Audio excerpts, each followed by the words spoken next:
dispensationalism, which follows the Old Testament that leads to the second coming of Christ, which will then decide whose land it is.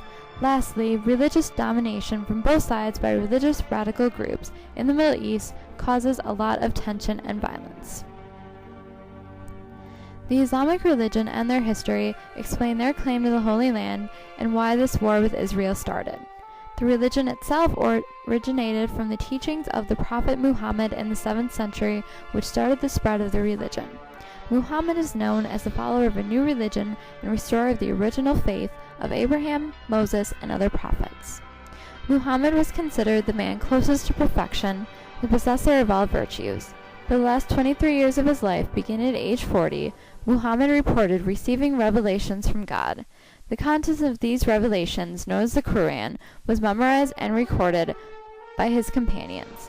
During the start of their religion, they were commissioned by God to bring their own value system to the world through jihad, known as holy war to the Western culture.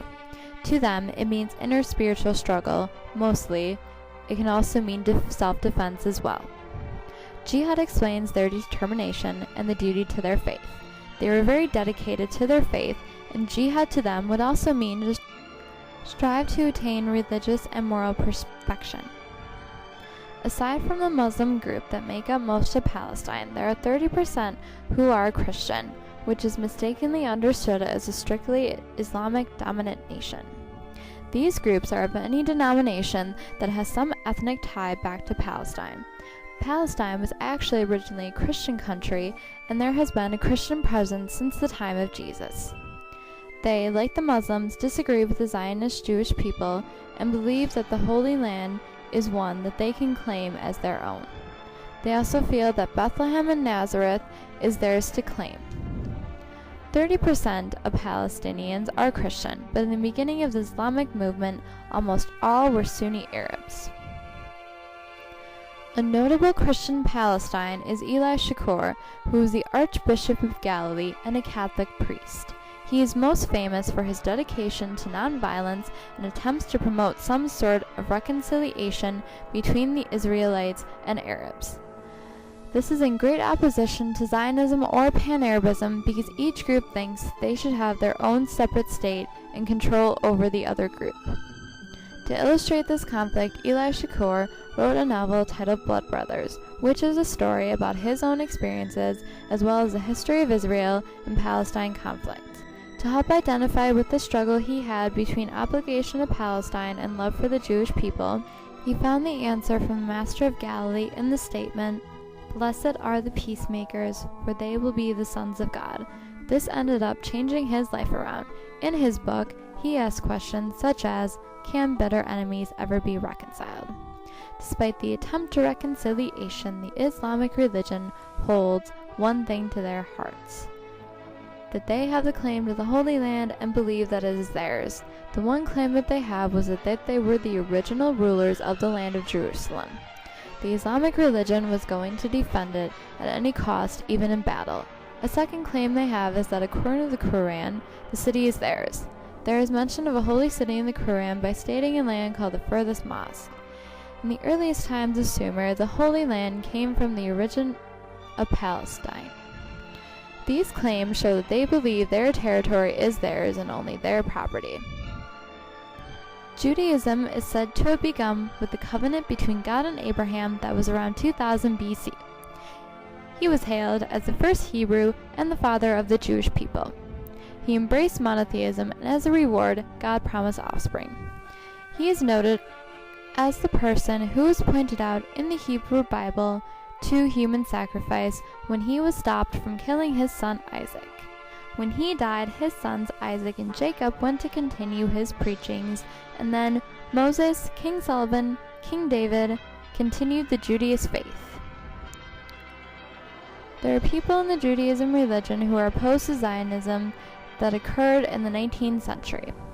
There are those like the ultra-Orthodox Jews who are anti-Zionist for reasons based on their religious beliefs that Zionists go against in their eyes. They believe that this redemption cannot come through the actions of non-political organizations. Another group in opposition to Zionism is the Hasidic Judaism. This group is a Haredi Jewish religion movement that was founded by Israel ben Eliezer. They believed in the omnipresence of God and the idea of communication between God and men. They oppose the Zionist movement because it goes against the teachings of God. The Jewish claim is based on 4 premises.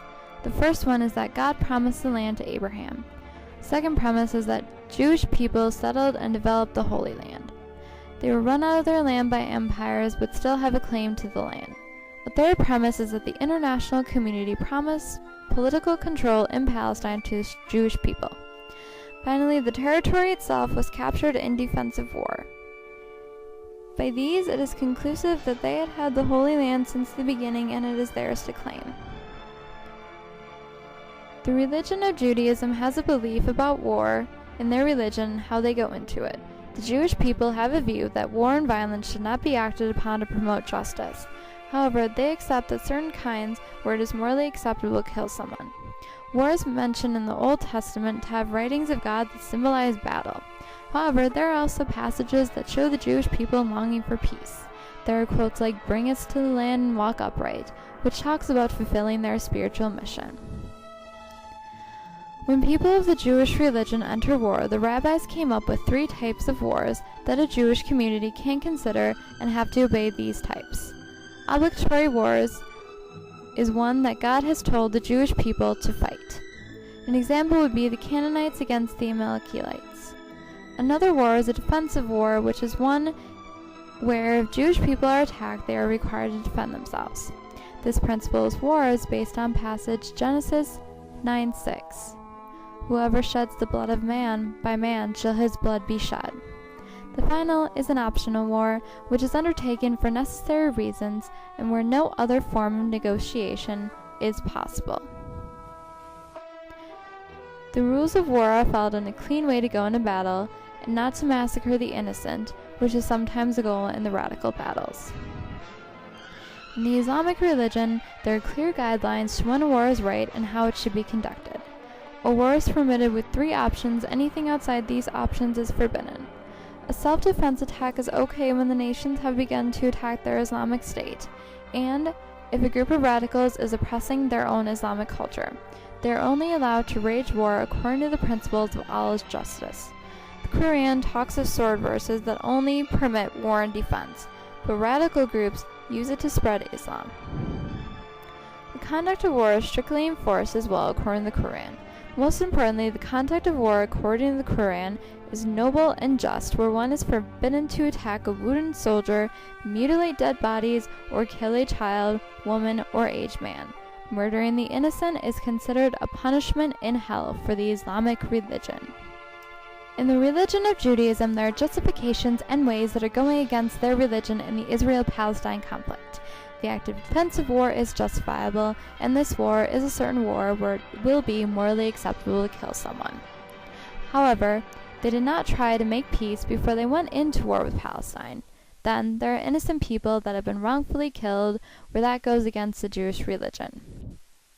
Finally, they thought that the land was rightfully theirs because of the promise to Abraham for the holy city, but they went into the war not thinking of the words of God, but their own selfish intentions. The Islamic war also has justification of the Israel-Palestine conflict, but does go against their religion in a way that they have carried out this war. They've been acting out of defense as well because they've been attacked by the Israel people. Also, their Islamic State has been attacked, so war is permitted in this case. A way that they are going against their religion is how they have murdered the innocent, and that is considered a sin to their religion. Then the radicals are using the Quran as a tool to spread their Islamic culture and an excuse to fight this war, which is not how one should go into it. Finally, the war was not conducted with minimum necessary force or with humane treatment towards prisoners of war. The Israel people and Muslim people have struggled for years to obtain the land that they both feel is rightfully theirs. Their claims to the land are both based on factual evidence, based on their religion, so no one can really say who has the true claim to the Holy Land of Jerusalem.